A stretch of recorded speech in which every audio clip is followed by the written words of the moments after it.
Hey guys, welcome back to my YouTube channel electrical for all. Guys, आज मैं आपके लिए लेकर आया हूँ बेसिक इलेक्ट्रिकल का लेक्चर नंबर 1, जो किसी भी जूनियर इंजीनियर और असिस्टेंट इंजीनियर एग्ज़ाम के लिए बहुत ज़्यादा ज़रूरी है। गाइस, अगर आपको ये वीडियो पसंद आए तो इस वीडियो को लाइक ज़रूर करना, और चैनल को अब तक सब्सक्राइब नहीं किया है तो चैनल को सब्सक्राइब कर देना। तो चलिए गाइस, हम अब स्टार्ट करते हैं अपनी वीडियो। ओके, तो हम बात कर रहे हैं गाइस बेसिक इलेक्ट्रिकल की। बेसिक इलेक्ट्रिकल में हम सबसे पहले बात करेंगे इलेक्ट्रिसिटी की। आखिर ये इलेक्ट्रिसिटी होती क्या है जो हमारे घरों में आ रही है, जिससे हमारे घरों के fan, bulb, AC, geyser, cooler ये सब चलते हैं। ये होती क्या है इलेक्ट्रिसिटी? इलेक्ट्रिसिटी गाइस होती, ये एक इनविजिबल एनर्जी है, ठीक है, जो किसी भी क्लोज सर्किट में इलेक्ट्रॉन को फ्लो करवाती है किसी भी काम को करने के लिए। ठीक है गाइज, इसकी अगर मैं डेफिनेशन की बात करूं तो इसकी मैं डेफिनेशन लिखता हूं guys. Electricity, the invisible energy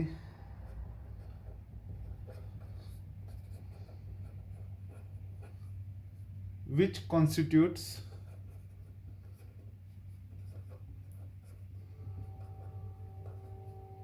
the flow of electron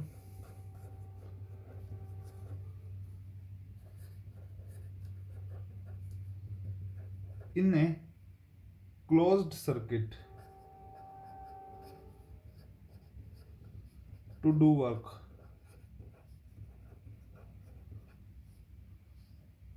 is called electricity।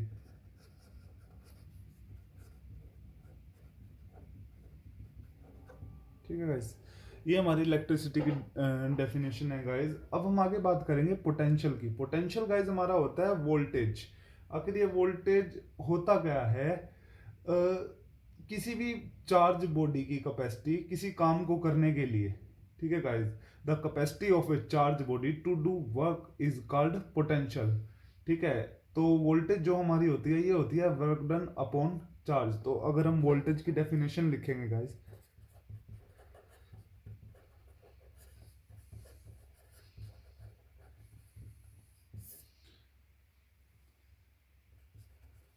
the capacity of charge body to do work is called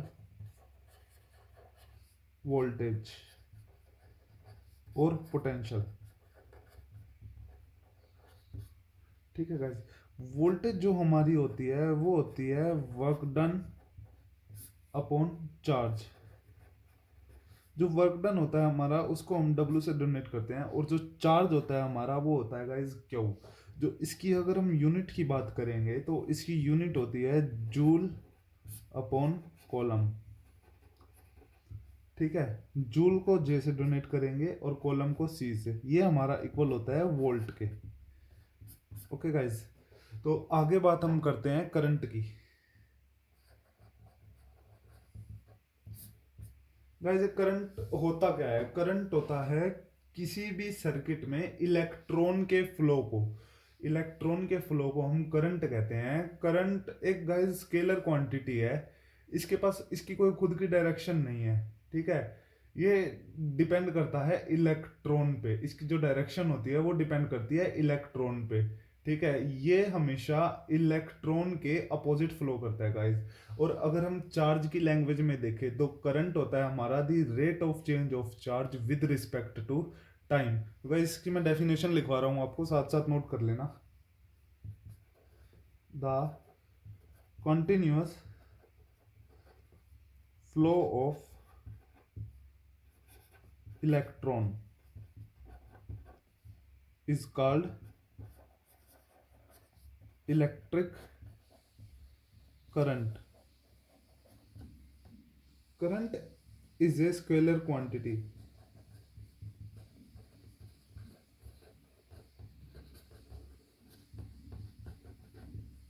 because it has not on direction। ठीक है गाइस, जो हमारा अगर हम चार्ज की form में देखेंगे current को, in charge form, rate of change of charge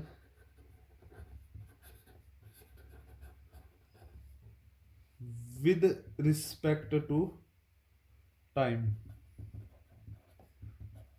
is called current. जो हमारा आई इक्वल होता है क्यू अपॉन टी के, ठीक है। और जो इसकी यूनिट होती है कॉलम अपॉन सेकंड, ठीक है। और जो करंट होता है उसे हम एम्पियर लिखते हैं गाइस, एम्पियर, ठीक है। आगे हम बात करते हैं गाइस अपनी रेजिस्टेंस की।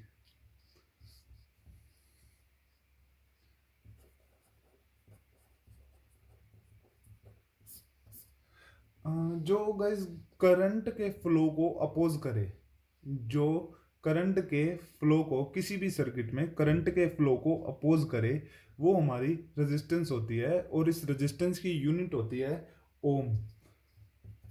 The opposition offered to the flow of current is called resistance। और जो इसकी यूनिट होती है गाइज वो होती है ओम। ओके, अब हम गाइज आगे बात करेंगे लॉ ऑफ रेजिस्टेंस की।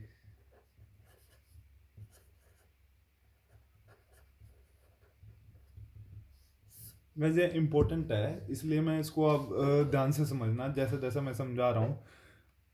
गाइज कोई भी एक रेजिस्टेंस है, ठीक है, ये मान लो हमारी एक वायर है, या कोई भी एक रेजिस्टेंस मान लो इसको, ये किस किस चीज पे डिपेंड करती है, ठीक है। सबसे पहले तो गाइज ये डिपेंड करती है लेंथ पे। अगर अगर किसी भी वायर है, कोई भी वायर है, अगर उसकी लेंथ बड़ी होगी ना, तो हमारा रेजिस्टेंस भी बड़ा बढ़ेगा। ये डायरेक्टली प्रोपोर्शनल होता है लेंथ के, ठीक है। तो मैं आपको लिखवा रहा हूं इसके पॉइंट, आप लिख लेना साथ साथ। The resistance of a wire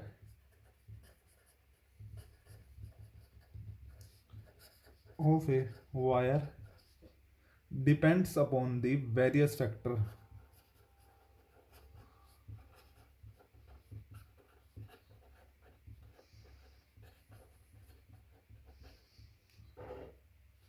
it is directly proportional to length of conductor। it is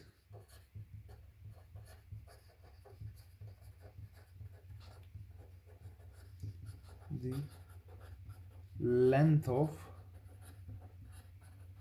conductor। Okay, जो हमारा R directly proportional to length, ठीक है। इसको गाइस क्वेश्चन 1 दे दो। और कोई भी रेजिस्टेंस है वो एरिया ऑफ क्रॉस सेक्शन पे भी डिपेंड करती है, बट ये इनवर्सली प्रोपोर्शनल होती है एरिया ऑफ क्रॉस सेक्शन के, ठीक है। तो इट इज इनवर्सली प्रोपोर्शनल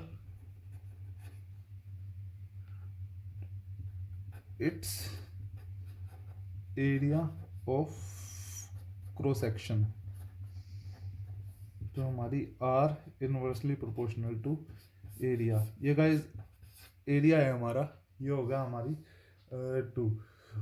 और गाइस ये डिपेंड करती है हमारी नेचर ऑफ मटेरियल पे, मतलब कौन सी वायर से रेजिस्टेंस बनी हुई है, ये उस चीज पे भी डिपेंड करती है, ठीक है। It's depends upon the nature of the material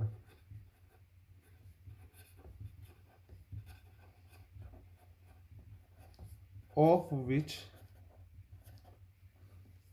the wire is made।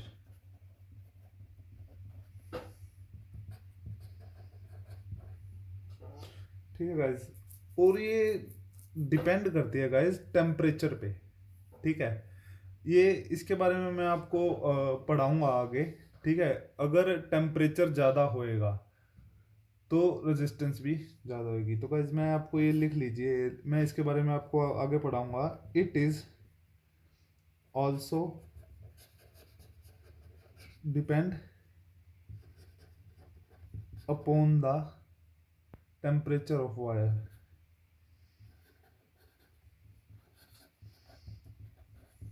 ठीक है गाइस, जो हमने इसको लिया था गाइस, ये इक्वेशन 1 और 2 आर डायरेक्टली प्रोपोर्शनल है हमारे एल अपॉन एरिया, ये डायरेक्टली प्रोपोर्शनल है लेंथ के, हमने अपनी पहली इक्वेशन में देखा था। और इन्वर्सली प्रोपोर्शनल है एरिया ऑफ क्रॉस सेक्शन के। ठीक है गाइस, अगर हम यहाँ से इन्वर्सली प्रोपोर्शनल हटाएंगे तो यहाँ पे हमें ये सिंबल मिल जाएगा, इसको हम रो कहते हैं। ठीक है, और L अपॉन ए, ये रो है जो हमारा, ये एक तरह से रजिस्टिविटी भी होती है। और जो हमारी रेजिस्टेंस होती है, इसकी यूनिट होती है गाइस ओम। ये मैंने आपको इधर बता दिया था।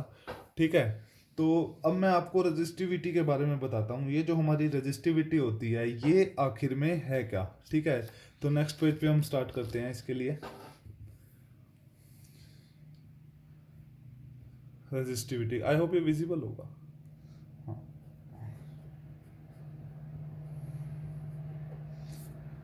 रजिस्टिविटी हमारी किसी भी मटेरियल की फंडामेंटल प्रॉपर्टी होती है कि वो कितना स्ट्रोंगली इलेक्ट्रिक करंट को रेजिस्ट कर रहा है। अगर किसी भी मटेरियल की रजिस्टिविटी लो होएगी, ठीक है, तो उसमें जो करंट जो होएगा, करंट फ्लो होएगा गाइस, वो ज़्यादा होएगा।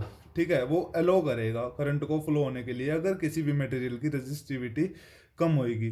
ठीक है, और जो इसकी जो रजिस्टिविटी की जो ऐसा यूनिट होती है वो ओम मीटर होती है। पहले मैं आपको डेफिनेशन लिखवा देता हूँ रजिस्टिविटी की, ये आप नोट कर लो। Resistivity is a fundamental property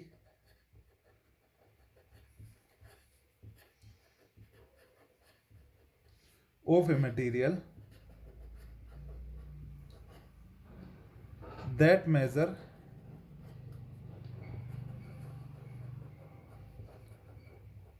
how strongly it resists electric current.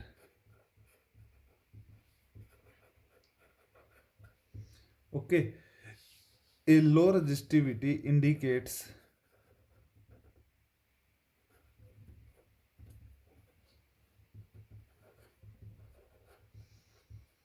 a material that readily allows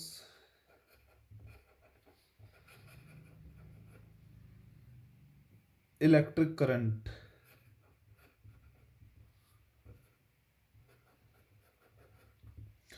जो गाइस मैंने आपको रो के बारे में बताया था पिछले लेक्चर में, जो हमारा रजिस्टिविटी का जो साइन आया था रो, जो ऐसे था हमारा sign.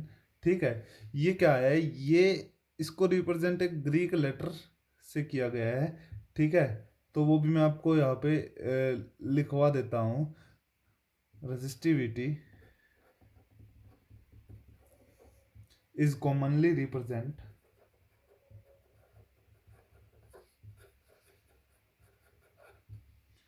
by the Greek letter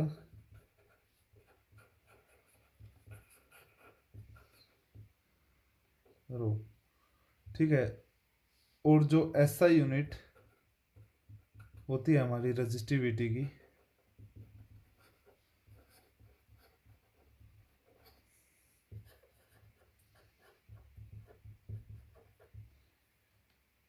वो होती है ओम मीटर। तो गाइज ये जो ओम मीटर आया है हमारा, ये कैसे आया है ये मैं आपको बताता हूँ। हमने अभी देखा था गाइज, हमारा R इक्वल होता है रो L अपॉन एरिया के। ठीक है, जो रो है ये हमारा अगर बार आ जाए तो यहाँ पे हमें मिलेगा RA अपॉन L। ठीक है गाइस, जो R है हमारा वो हमारी रेजिस्टेंस है। जिसको हम ओम, ये जो सिंबल है हमारा रेजिस्टेंस का, ओम का सिंबल ये होता है गाइज, इसे हम इस सिंबल से लिखते हैं, और जो एरिया होता है हमारा वो होता है हमारा मीटर स्क्वायर। ठीक है, और जो लेंथ होती है हमारी गाइज वो होती है हमारी एम। तो यहाँ पे हम यहाँ पे हमारा यहाँ पे मीटर स्क्वायर आ जाएगा, और यहाँ पे नीचे जो लेंथ थी हमारी वो एम आ जाएगी हमारी। इस वाली मीटर से 1 मीटर कट गया गाइज, तो हमें जो फाइनल जो हमारी रेजिस्टिविटी मिल गई गाइज ओम मीटर में। ठीक है, ओम मीटर। और आगे बात हम गाइज करते हैं कंडक्टेंस की।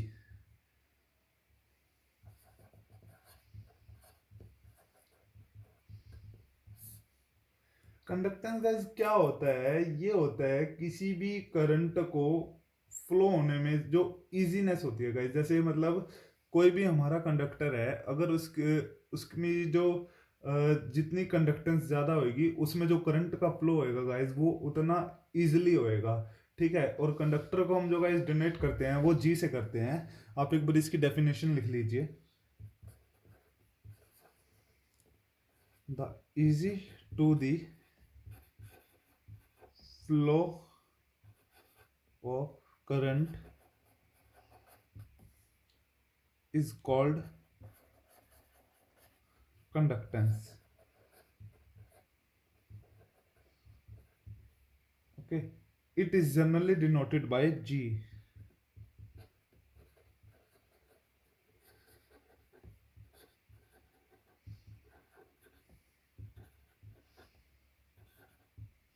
Guys, जो हमारा कंडक्टेंस होता है G, ये रेजिस्टेंस के इनवर्सली प्रोपोर्शनल होता है। ठीक है, तो हमने यहाँ पे रेजिस्टेंस हमने लिखी है यहाँ पे, ये हो गया हमारा रेजिस्टेंस। हमारी क्या थी गाइस, रो एल बाई ए। ठीक है, हमने अभी देखा था रो एल बाई ए। जो हमारा इसके बाद जो कंडक्टेंस आएगा जो हमारा, मैं यहाँ पे लिख देता हूँ, इसके नीचे यहाँ पे लिख रहा हूँ गाइस। ठीक है, आई होप ये विजिबल भी होगा। ठीक है, ये हमारा हो जाएगा G is equal to A upon में रो एल। ठीक है, तो हमारा गाइस ये जो है 1/रो है ये हमारा। ठीक है, इसे हम एक डोनेट कर देंगे, ये हमारा यहाँ पे 1/रो आ गया इंटू A/L। जो हमारा 1/रो है, ये एक तरह से हम इसको इस सिग्मा से कन्वर्ट कर देंगे। 1/रो इज इक्वल टू इस सिग्मा के सिंबल से डोनेट कर देंगे। ठीक है, तो यहाँ पे हम अब जो हमारा फाइनल आएगा guys, G is equal to हमारा हो जाएगा सिग्मा A/L। ठीक है गाइस, ये जी हमारी कंडक्टेंस है। ठीक है, और जो इसकी यूनिट होगी गाइस वो होगी महो में। हमारी जो रेजिस्टेंस की यूनिट हमने देखी थी वो थी गाइस हमारी ओम में। ठीक है, और ये रेजिस्टेंस का बिल्कुल ही उल्टा होता है, बिल्कुल रेसिप्रोकल होगा उसके। तो इसकी जो यूनिट हो जाएगी वो महो हो जाएगी, MHO। ठीक है, और जो इसका सिंबल हो जाएगा, रेजिस्टेंस का सिंबल गाइज हमारा ये था। ठीक है, और जो इसका सिंबल हो जाएगा वो हमारा बिल्कुल रेजिस्टेंस का अपोजिट हो जाएगा, मो। और इसे हम, इसका जो एक फॉर्मूला होता है गाइज, जो हमारी रेजिस्टेंस होती थी वो V is equal to I, जो हमारा ओम्स लॉ था guys V is equal to IR था। जो हमारी रेजिस्टेंस है गाइज वो V/I थी। और अगर हमने कंडक्टेंस लिखनी है गाइज जी, ये हमारी बिल्कुल इक्वल इसके अपोजिट हो जाएगी, ये हो जाएगी हमारी I/V। ठीक है गाइज, ये फॉर्मूला मोस्ट इंपॉर्टेंट फॉर्मूला है, इसको बिल्कुल अच्छे से समझना, अच्छे से याद रखना। ठीक है, तो गाइज आगे बात हम करते हैं कंडक्टिविटी की हमारी।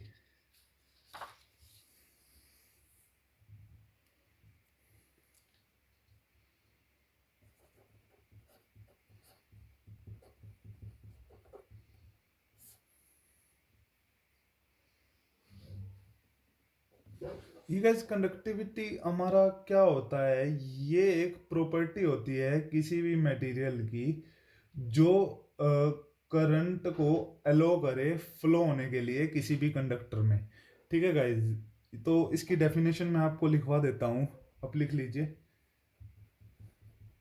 इट इज द प्रॉपर्टी और nature of material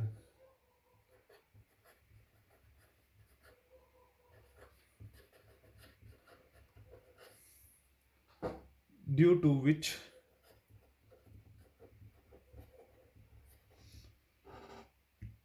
it allows the current to flow in conductor.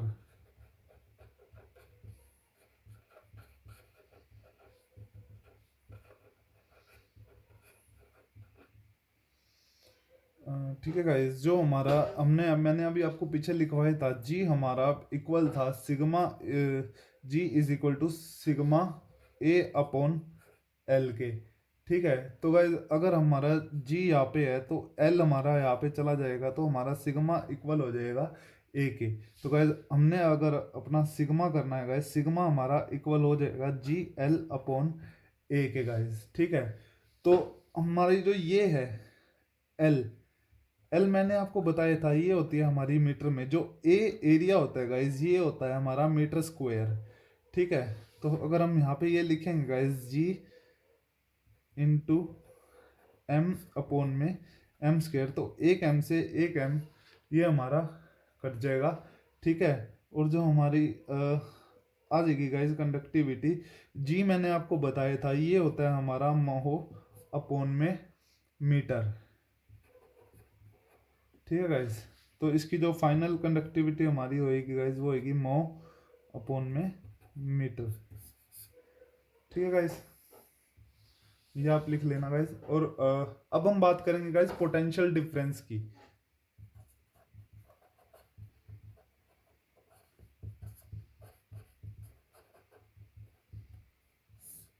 Guys हमारा पोटेंशियल डिफरेंस, ये हमारा पोटेंशियल डिफरेंस क्या होता है, ये होता है गाइज हमारी कोई भी दो बॉडी है। ठीक है, अब मान लीजिए मेरे पास यहाँ पे एक बॉडी ये है और एक ये है। ठीक है गाइज, ठीक है, यहाँ पे हमारी वोल्टेज V1 है, यहाँ पे हमारी वोल्टेज V2 है। ठीक है, ये है दो वोल्टेज के किसी भी सर्किट में इसके बीच के डिफरेंस को जो हम कहते हैं पोटेंशियल डिफरेंस। अब मान लीजिए ये वोल्टेज है हमारी 12 वोल्ट और ये V2 है हमारी 6 volt.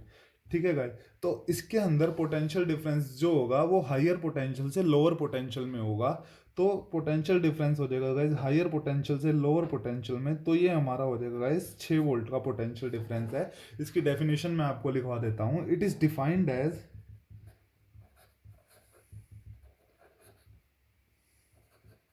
as the difference between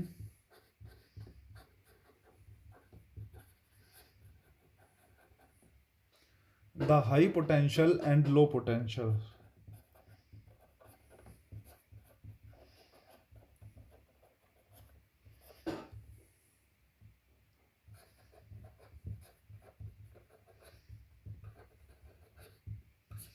ठीक है गाइस, और आगे हम गाइस बात करेंगे हमारे ओम्स लॉ की, जो आपके हमारी थ्योरम्स होएगी KVL KCL होएगा आगे, उसमें ओम्स लॉ हमारा हर जगह यूज होएगा। तो आप ये ध्यान से समझना गाइस, ये बहुत ज़्यादा ज़रूरी है हमारे लिए ओम्स लॉ। ठीक है,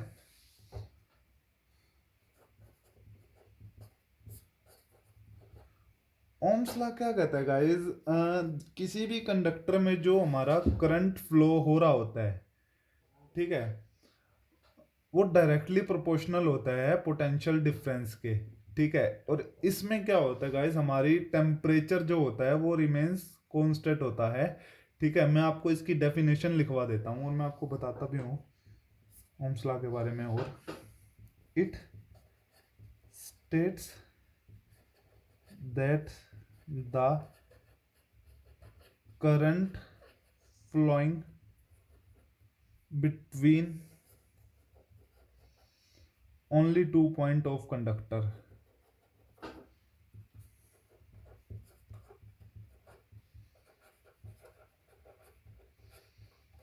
is directly proportional to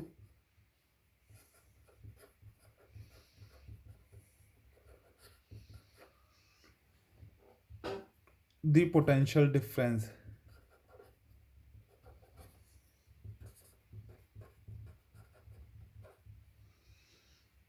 ठीक है, across them provided physical condition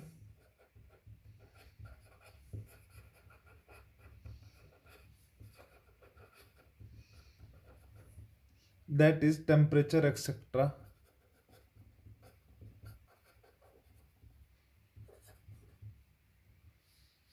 don't change does not change। ठीक है गाइज, ये हमारा v होता है गाइज, ये डायरेक्टली प्रोपोर्शनल है I के। अगर हम यहाँ से प्रोपोर्शनल साइन हटाएंगे तो यहाँ पे हो जाएगा हमारा गाइज रेजिस्टेंस आ जाएगा आर आई, जिसमें हमारा R कांस्टेंट है गाइज। अब मैं आपको एक सर्किट कैसे समझाऊं, जैसे हमारा ये गाइज मान लो मेरी रेजिस्टेंस है, ये है मेरी 6 ओम की, और यहाँ पे मेरा एक वोल्टेज सोर्स है, यहाँ पे है हमारी गाइज 12 वोल्ट। ठीक है, अब गाइज इसमें जो सर्किट में हमारा करंट फ्लो हो रहा होगा गाइज, वो हो जाएगा हमारा I is equal to V by R. Voltage हमारी 12 वोल्ट, ठीक है, रेजिस्टेंस हमारी 6 ओम, तो इसमें हमारा गाइज 2 एम्पियर का करंट फ्लो हो रहा होगा। तो हमारा क्या है, ओम्स लॉ कहता है कि अगर हम, ठीक है, जो करंट है, ठीक है, अगर हम वोल्टेज बढ़ा देंगे तो हमारा साथ साथ करंट भी बढ़ेगा। इसके लिए गाइज हमारी एक चीज होनी चाहिए, ये जो हमारी रेजिस्टेंस है ये कांस्टेंट होनी चाहिए। अगर गाइज मान लो मैंने यहाँ पे 24 वोल्ट कर दी, मैंने वोल्टेज यहाँ पे बढ़ा दी, ठीक है, तो करंट अब हमारा क्या हो जाएगा गाइज, मैंने आपको बताया था V बाई आर हो जाएगा, तो करंट हमारा 4 एम्पियर हो जाएगा। ठीक है, ये प्रोपोर्शनल है गाइज, जो करंट है हमारा ये वोल्टेज के प्रोपोर्शनल है, जैसे जैसे वोल्टेज बढ़ेगी वैसे वैसे करंट भी बढ़ेगा, बट इस कंडीशन में टेम्परेचर जो होएगा वो कांस्टेंट रहेगा। ठीक है, तो ये था गाइज मेरा आज का लेक्चर। आई होप आपको वीडियो गाइज पसंद आई होगी। अगर वीडियो पसंद आई है तो गाइज लाइक कर देना, और अगर आपने अब तक चैनल को सब्सक्राइब नहीं किया तो आप सब्सक्राइब कर देना। नेक्स्ट लेक्चर में मैं आपको बेसिक इलेक्ट्रिकल के बारे में गाइज जो और चीज़ें आगे हमारी आएगी बेसिक इलेक्ट्रिकल के बारे में, जैसे electrical energy, electrical power, inductor का बिहेवियर, कैपेसिटर का बिहेवियर, ठीक है गाइज, और हमारा कोलम्स लॉ, इन सब चीज़ों के बारे में मैं आपको पढ़ाऊंगा गाइज। ठीक है, तो वीडियो पसंद आए हो तो गाइज लाइक कर देना और चैनल को सब्सक्राइब कर देना। Thanks for watching.